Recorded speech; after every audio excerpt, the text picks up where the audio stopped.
आपण पाहत आहात महा टाइम्स न्यूज, नवा काळ, नव्या बातम्या।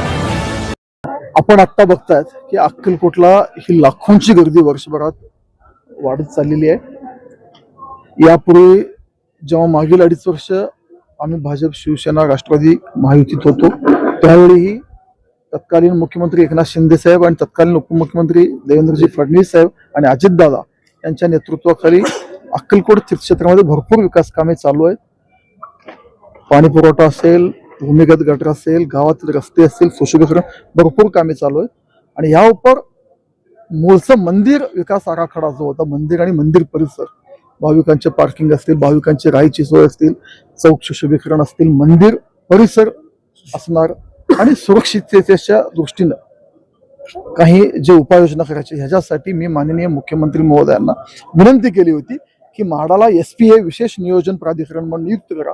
आणि त्यानुसार माननीय मुख्यमंत्री देवेंद्र फडणवीस साहेब आणि माननीय उपमुख्यमंत्री एकनाथजी शिंदे साहेब या दोघांनीही त्याला सकारात्मक प्रतिसाद देऊन काल SPA म्हणून म्हाडाची नियुक्ती केली।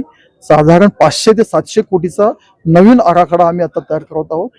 म्हणजे अक्कलकोटमध्ये आज जे लाखो भाविक येत आहेत त्या सगळ्यांची सोय व्हायला पाहिजे।